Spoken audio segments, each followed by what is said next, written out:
बिस्मिल्लाहिर्रहमानिर्रहीम। आज हमारी कोरल की क्लास नंबर 18 है और क्लास नंबर 18 जो है वो हमारे टॉपिक्स हैं आज पैराग्राफ टेक्स्ट और टेबल्स हैं। इससे पहले हम आर्टिस्टिक टेक्स्ट जो है उसको पढ़ चुके हैं।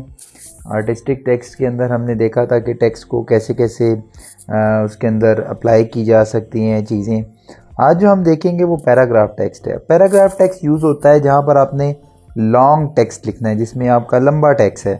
जिस तरह आप कोई भी कह लो कि ब्रोशर डिज़ाइन कर रहे हैं या कोई प्रॉस्पेक्टस वगैरह डिज़ाइन कर रहे हैं, इस तरह की चीज़ें हैं, मैगज़ीन्स हैं, बुक्स हैं, वहाँ पर आपको पैराग्राफ टेक्स्ट लिखना पड़ता है।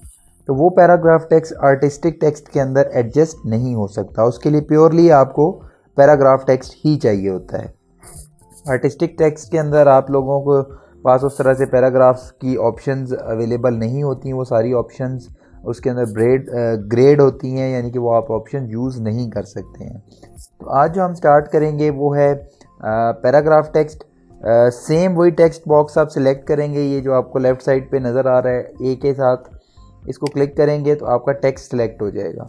उसमें हम नॉर्मली क्या करते थे कि जस्ट कहीं भी लिखा और टाइप कर दिया, लेट सपोज क्रिएटिव डिज़ाइन, तो ये हमारा कहलाता था आर्टिस्टिक टेक्स्ट। इसको आप यूँ जब करते हैं तो इसके ऊपर आर्टिस्टिक टेक्स्ट यानी कि तमाम चीज़ें अप्लाई कर सकते हैं, लेकिन ये कुछ चीज़ें आपको इसके अंदर ग्रे नज़र आ रही हैं वो आप अप्लाई नहीं कर सकते थे, वो पैराग्राफ टेक्स्ट के अंदर ही कर सकते हैं।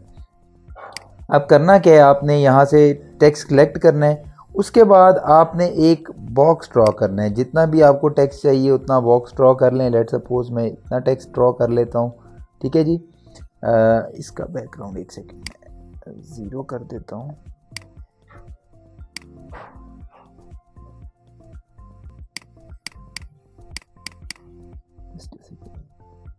तो ये आपने यहाँ पर एक पैराग्राफ जो बॉक्स है एक वो ड्रॉ कर लिया, उसके अंदर आप टेक्स्ट लिखेंगे। लेट सपोज मैं एक टेक्स्ट है ये कॉपी कर देता हूँ, we are please that you have chosen to list are, कोई भी टेक्स्ट है, रैंडम टेक्स्ट है। अब हम इस टेक्स्ट के ऊपर देखेंगे कि कौन कौन सी ऑप्शंस हैं जिनको हमने पढ़ना है और कौन कौन सी ऑप्शंस यहाँ से आ रही हैं। अगर आप ये देखें तो ये पैराग्राफ टेक्स्ट है, इसके अंदर कुछ पैराग्राफ्स लिखे हुए हैं। जैसे ये पहला पैराग्राफ वी से शुरू हो रहा है और ये यू पे एंड हो रहा है, आर गोल से शुरू हो रहा है, प्राइस पे एंड हो रहा है, फिर दी इनक्लोज्ड पैकेट से स्टार्ट हो रहा है और हाउस पे ख़त्म हो रहा है। इसी तरह वी लुक फॉरवर्ड से शुरू हो रहा है और क्वेश्चंस के ऊपर ख़त्म हो रहा है। तो सबसे पहले हम ये देखेंगे कि इस पैराग्राफ के ऊपर कौन कौन सी ऑप्शंस अप्लाई की जा सकती हैं। तो सबसे पहले होता है इंडेंट, ठीक है जी। सबसे पहली चीज़ जो इसके अंदर हम देखेंगे वो है इंडेंट्स। अब सवाल ये है कि इंडेंट्स क्या होते हैं। इंडेंट ये होता है कि आपका लेफ़्ट साइड से मार्जिन कितना है, राइट साइड से मार्जिन कितना है, ठीक है जी। अगर लेफ़्ट साइड से मार्जिन आप देखेंगे तो वो कहलाएगा लेफ़्ट इंडेंट, और अगर राइट से डिस्टेंस कहलाएगा तो वो कहलाएगा राइट इंडेंट। तो सबसे पहले हम देखते हैं कि ये अवेलेबल कहाँ पर होते हैं। ये प्रॉपर्टीज़ टेक्स्ट है, डायलॉग बॉक्स है, ये कहाँ से आता है। अगर आपका नहीं है तो यहाँ पर आप विंडोज़ में इधर जाएं, टेक्स्ट के अंदर जाएं और ये पहले नंबर पे टेक्स्ट प्रॉपर्टीज़ हैं, ठीक है जी। यहाँ से आप देख सकते हैं टेक्स्ट के अंदर टेक्स्ट प्रॉपर्टीज़ हैं, इनको आप क्लिक करेंगे तो राइट साइड पे ये आपकी प्रॉपर्टीज़ आ जाएंगी।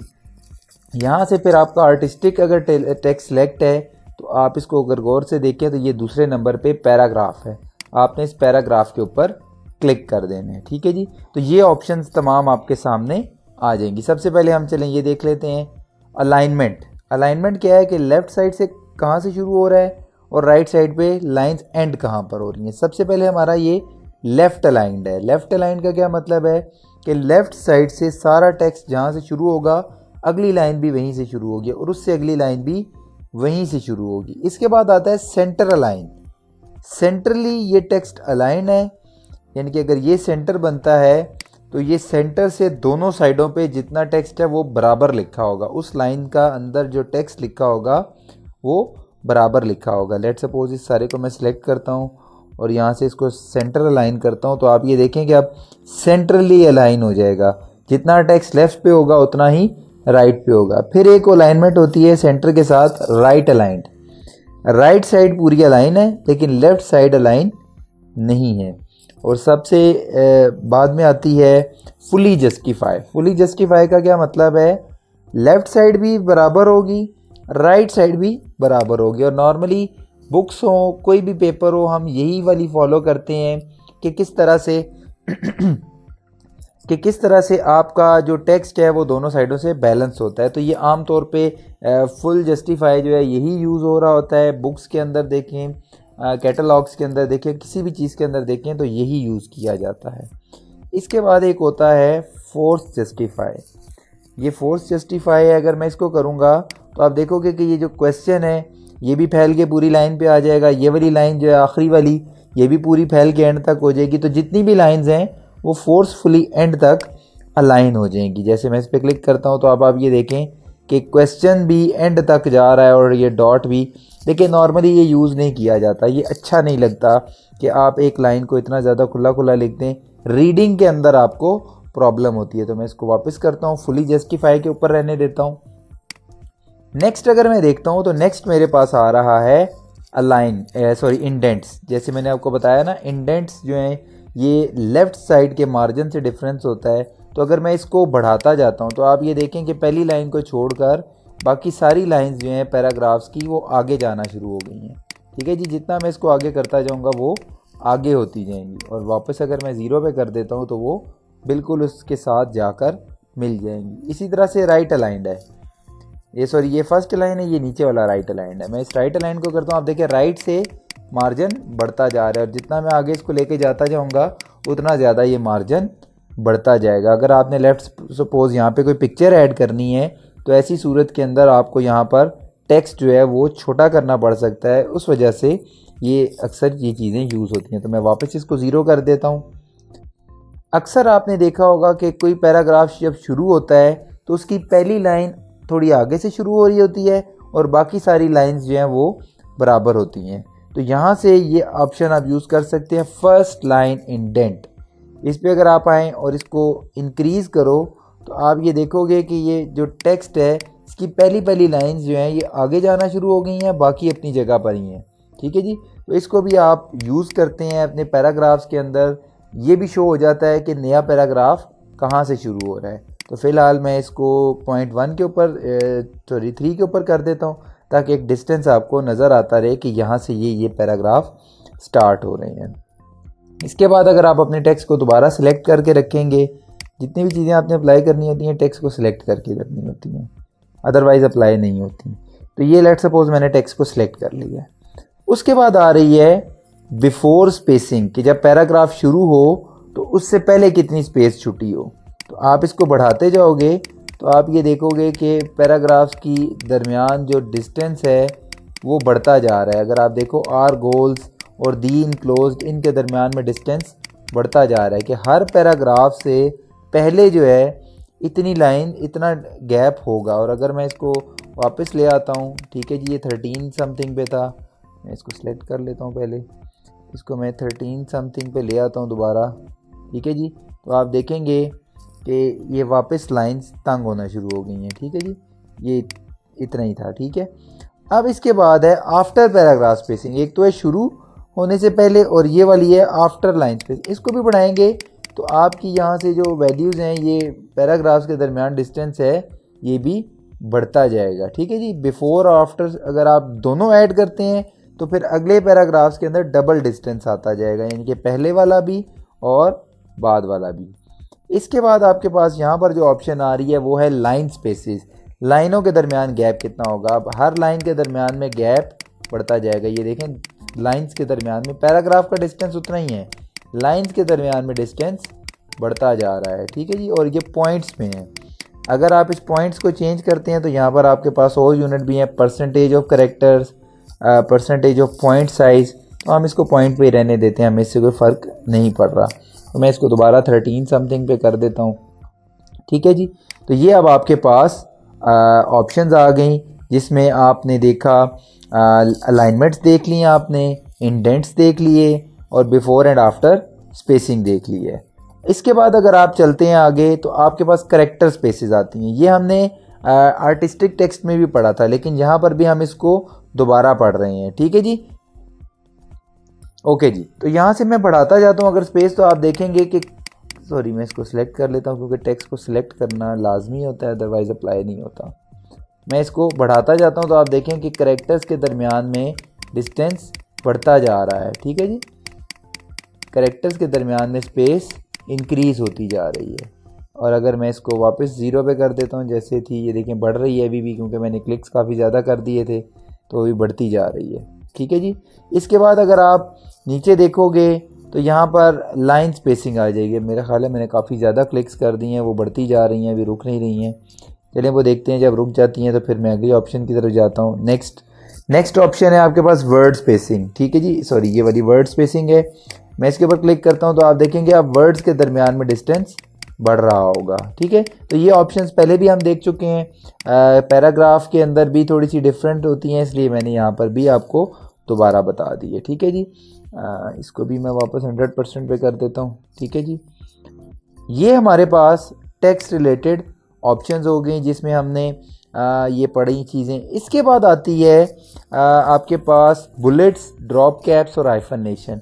पहले हम ड्रॉप कैप्स और हाइफनेशन को देख लेते हैं, उसके बाद जो है हम अगले की तरफ जाते हैं। अब लेट सपोज मैंने ये पैराग्राफ सिलेक्ट की है, व्हाट इज़ ड्रॉप कैप। मैं ड्रॉप कैप पे जैसे ही क्लिक करता हूँ तो आप देखेंगे कि ये W जो है ये बड़ा हो गया है। मैं इसको कंट्रोल Z करता हूँ और इसको ज़रा टू फिट करता हूँ, थोड़ा सा जूम भी कर लेता हूँ यहाँ से आपको ताकि ज़्यादा नज़र आए।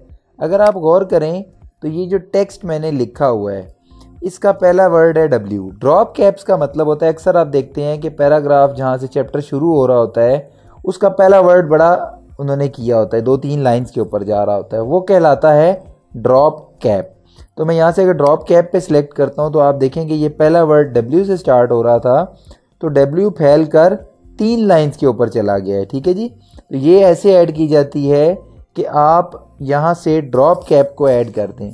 अगर आप ड्रॉप कैप्स के आगे जाएंगे और यहाँ पर ये 3 डॉट्स आपको नज़र आ रहे हैं, इन 3 डॉट्स पे क्लिक करेंगे तो ड्रॉप कैप की एक डायलॉग बॉक्स ओपन हो जाएगा और यहाँ पर इससे रिलेटेड ऑप्शंस भी आ रही होंगी। वो ऑप्शंस क्या हैं? Number of lines dropped. अगर आप ये 3 है तो इसका मतलब है 3 लाइनों तक जाएगा। अगर आप 4 करेंगे 4 पे चला जाएगा, 5 करेंगे 5 पे चला जाएगा और जितना नंबर बढ़ाते जाएंगे उतना ये बढ़ता जाएगा। तो नॉर्मली बाय डिफ़ॉल्ट ये 3 के ऊपर होता है, आप 3 के ऊपर ही रहने दें। और स्पेस आफ्टर ड्रॉप कैप ये 0 रखी गई। अगर आप स्पेस को बढ़ाते जाएंगे तो अगर आप बैक साइड पे देखें तो W और लाइंस के दरमियान में स्पेस बढ़ती जाएगी, ये देखें बढ़ती जा रही है। तो इसको आप वापस अगर 0 कर दें तो ये नॉर्मली इसी के ऊपर होता है। मैं इसको ओके कर देता हूँ। ये था हमारे पास ड्रॉप कैप। इसके बाद मैं एक छोटी सी यहाँ से एक और टेक्स्ट ओपन करता हूँ जहाँ से मैं थोड़ी सी बुलेट्स वगैरह अगर उठा लूँ तो वो बेहतर रहेगा। जस्ट ए सेकंड में यहाँ से उठा लेता हूँ, सपोज़ यही वाला मैं उठा लेता हूँ इसमें से ही टेक्स्ट और वहाँ पर कॉपी कर लेता हूँ। लेट्स सपोज मैं ये टेक्स्ट उठा लेता हूँ यहाँ से, इसको मैं वहाँ कॉपी पेस्ट कर देता हूँ, ये इंटर दबाता हूँ, मैं यहाँ पर इसको पेस्ट कर देता हूँ।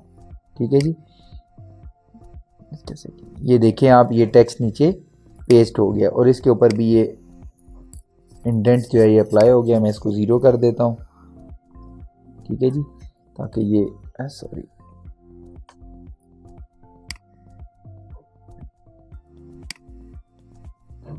मैं इसको यहाँ से 0 कर देता हूँ ताकि ये अपनी तीनों जो हैं लाइंस पे बराबर आ जाए।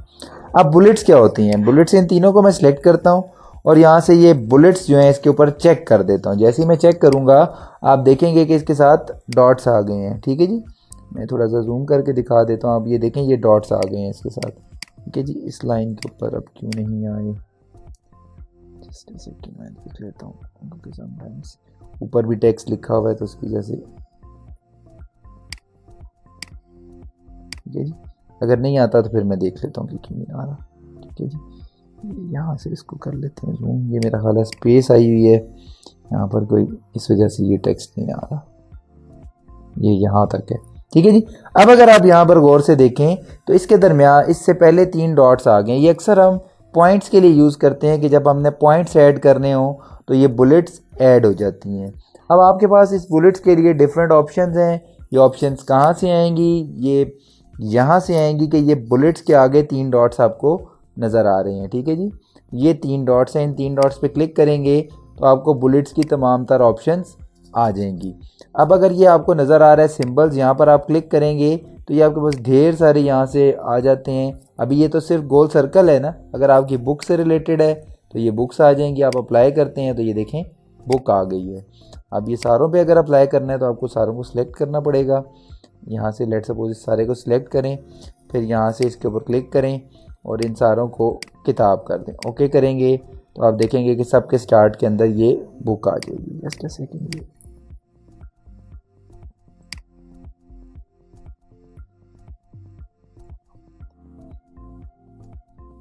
इसकी सिलेक्शन कर लेता हूँ दोबारा से।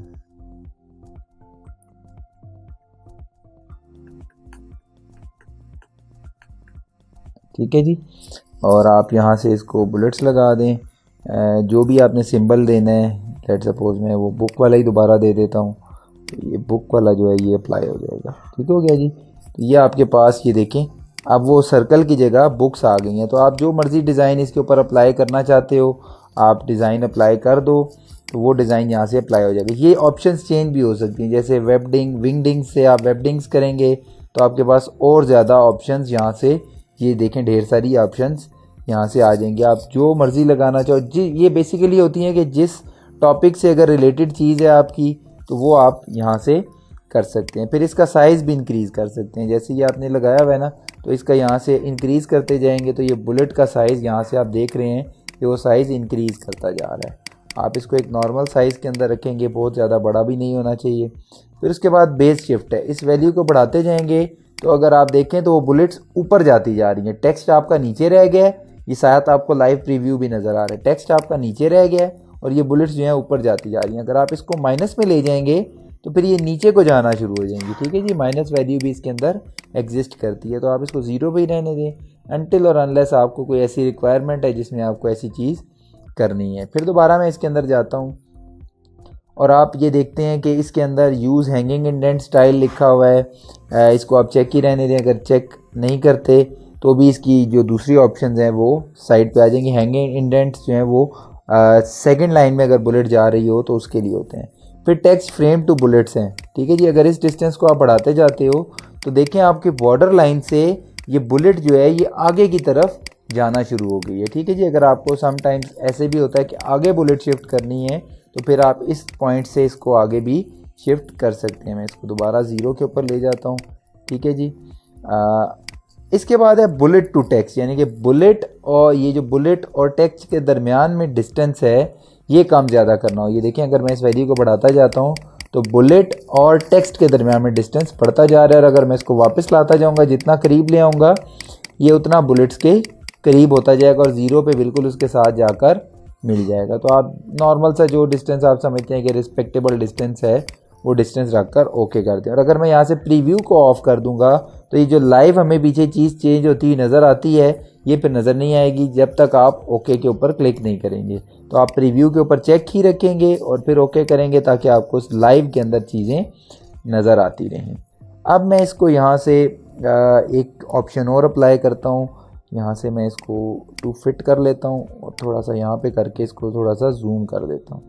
अब अगर आप देखें तो कुछ वर्ड्स ऐसे होते हैं, जैसे ये एक्सपीरियंस 2 लिखा हुआ है। एक्सपीरियंस आपको लिखा हुआ नज़र आ रहा होगा, ये देखें। मकसद क्या है इसको बताने का कि आपको तीसरी ऑप्शंस बतानी है जो हाइफनेशन की हैं। हाइफनेशन क्या है? हाइफनेशन को अगर मैं चेक करता हूँ और मैं यहाँ पर स्पेस ऐड करता जाता हूँ, ठीक है, लेट सपोज मैं यहाँ पर या ये ऐड करता जाता हूँ टेक्स्ट। ठीक है जी, इसको मैं वापस करता हूँ, थोड़ा सा बैक स्पेस करता हूँ। ठीक है जी, और इस पैराग्राफ को मैं सिलेक्ट करके इस पे हाइफनेशन अप्लाई कर देता हूँ। ठीक है जी, यहाँ से हाइफनेशन। हाइफनेशन क्या होता है कि अगर आपका टेक्स्ट यहाँ पर थोड़ा सा लंबा हो गया है तो आपको ये ऑप्शन देता है कि आप जस्ट अ सेकेंड ठहरे, कोई भी एक वर्ड अगर जो नेक्स्ट लाइन के ऊपर चला जाए, मैं इसको थोड़ा सा वापस कर लेता हूँ। ठीक है जी, थोड़ा सा इसको मैं देखता हूँ कि एक्सपीरियंस अगर किसी तरह से अगली लाइन के ऊपर चला जाए। Just a second.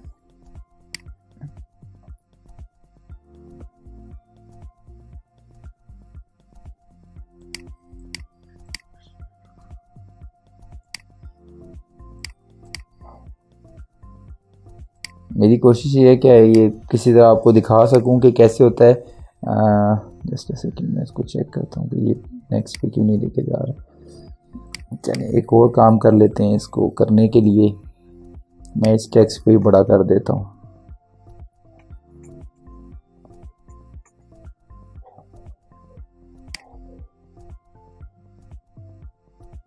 एक सेकेंड। नेक्स्ट ऑप्शन हमारे पास आती हैं टेबल की, कि टेबल कैसे ड्रॉ करना है। तो अगेन आप इस सारे को टेक्स्ट को मैं डिलीट करता हूँ यहाँ से, इसको पिक टूल ही लेकर डिलीट कर देता हूँ, ठीक है जी। और टेबल्स की तरफ चले जाते हैं। टेबल्स हमारे कहाँ से आते हैं? अगर आप टेक्स्ट के साथ नीचे देखोगे इसी फ्लाई के फ्लाई आउट में, तो ये टेबल आपको नज़र आएगा, ठीक है जी। ये टेबल आपको ये टेक्स्ट के साथ ये टेबल्स भी नज़र आ रहे हैं। यहाँ से भी आप टेबल को क्रिएट कर सकते हैं। लेट सपोज मैं यहीं से टेबल को क्रिएट करता हूँ, तो मेरे पास ऑप्शंस आ जाती हैं। ऑप्शंस क्या है कि नंबर ऑफ़ रोज़ कितनी होंगी, नंबर ऑफ़ कॉलम्स कितने होंगे, और हाइट और विड्थ कितनी होगी, ठीक है जी। लेट सपोज मैं यहाँ से इसको कर देता हूँ। ये आप बाद में चेंज भी कर सकते हैं। नंबर ऑफ़ रोज़ 6 होंगी और नंबर ऑफ़ कॉलम्स 4 होंगे। तो आप क्लिक करते हो तो ये देखते हो कि टेबल खुद ब खुद यहाँ पर एक ड्रॉ हो जाता है। इसको अगेन वापस करके आप वाइट कलर दे दें तो ताकि ये आपको नज़र भी आता रहे, ठीक है जी। एक टेबल बना बनाया आपके सामने आ गया है। ये टेबल आप इसको बड़ा छोटा भी कर सकते हैं, जितना साइज़ करना चाहें। लेट सपोज यहाँ से बड़ा छोटा करना चाह रहे हैं, कर सकते हैं।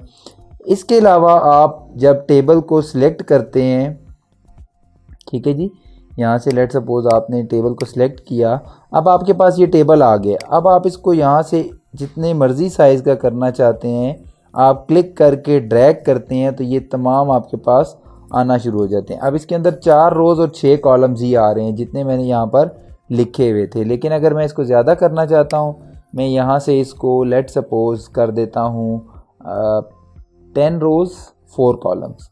अब जब मैं ड्रॉ करूँगा तो 10 रोज़ और 4 कॉलम्स। ओके, चलें आगे चलते हैं, फिर देख लेते हैं अगर इन केस कोई इशू हुआ। ओके जी, तो ये आपके पास टेबल बन गया है। नॉर्मली आपको टेबल ज़रूरत पड़ते हैं, जो भी मैंने आपको ड्राइंग्स दी हैं इसके अंदर भी टेबल्स यूज़ हुए हुए हैं, लेकिन उसने एज ए टेबल उसको नहीं बनाया हुआ।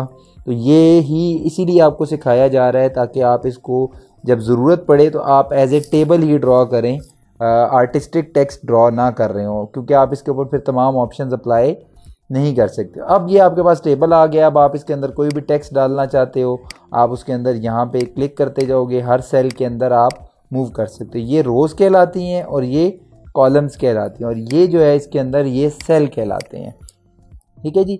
अब इससे रिलेटेड तमाम इन्फॉर्मेशन यहाँ पर इसकी अपनी प्रॉपर्टी बाहर आ रही है। यहाँ से आप इसका साइज़ कम ज़्यादा कर सकते हो, ठीक है जी। ये बैकग्राउंड आ रहा है, यहाँ से आप मैंने नो बैकग्राउंड किया हुआ है। अगर आप इसको बैकग्राउंड देते हो तो ये लेट सपोज ये देखें बैकग्राउंड कलर्स जो हैं, इसके बॉर्डर कलर्स जो हैं ये यहाँ पर आपको शो हो रहे हैं।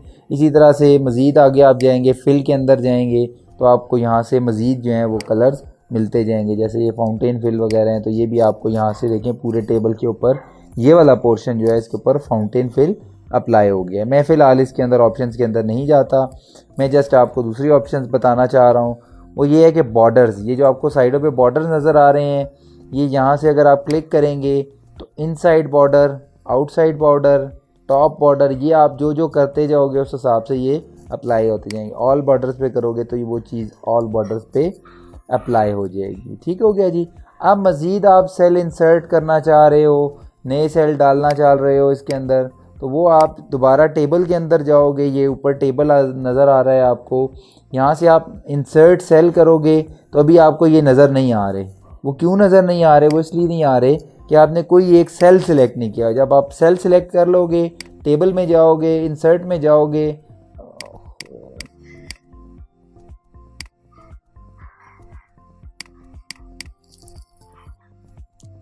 पता नहीं इसको तो एंड टाइम पे, तो आपको सबसे पहले सेल सिलेक्ट करना पड़ेगा। सेल सिलेक्ट करने के लिए आप यहाँ पर क्लिक करें, उसके बाद टेबल में जाएं, सिलेक्ट में जाएं, सिलेक्ट सेल करें।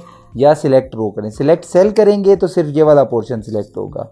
अगर आप सेल पूरे को रो को सिलेक्ट करना चाहते हैं तो फिर आप या इस सेल पे क्लिक करें और फिर ड्रैग करें राइट की तरफ, ठीक है। जितना आप ड्रैग करते जाएंगे वो सेल सिलेक्ट होता जाएगा। अगर एक से ज़्यादा रोज सिलेक्ट करनी है तो फिर नीचे आते जाएंगे तो वो सारी रोज सिलेक्ट होती रहेंगी। अब मैं वापस करता हूँ तो देखें सिर्फ फर्स्ट कॉलम सिलेक्ट हो रहा है। तो आप जिसको भी सिलेक्ट करना चाहते हो, या लेट सपोज यहाँ से यहाँ सिलेक्ट करना चाहते हैं, यहाँ से यहाँ पर सिलेक्ट करना चाहते हैं, तो ये सिलेक्शन आप ड्रैग करके क्लिक करने के बाद ड्रैग करके सिलेक्ट कर सकते हैं। तो अब मैं वो जो ऑप्शंस आपको दिखाना चाह रहा था कि लेट सपोज ये वाला सेल मैंने सिलेक्ट कर लिया है, टेबल में जाता हूँ, मैं इंसर्ट में जाता हूँ तो ये मुझे ऑप्शन दे रहा है रो इंसर्ट अगर आपने नहीं करनी है तो वो इस वाले सेल से ऊपर करनी है, रो बिलो इस वाले सेल से नीचे करनी है, अगर कॉलम ऐड करना है तो लेफ़्ट पे करना है, या कॉलम ऐड करना है तो राइट पे करना है। तो आप जिस तरह से भी करना चाहो, लेट सपोज मैं कहता हूँ इसके राइट पे करना है तो ये देखें राइट पे दो नए कॉलम्स आ गए। दो क्यों आए हैं?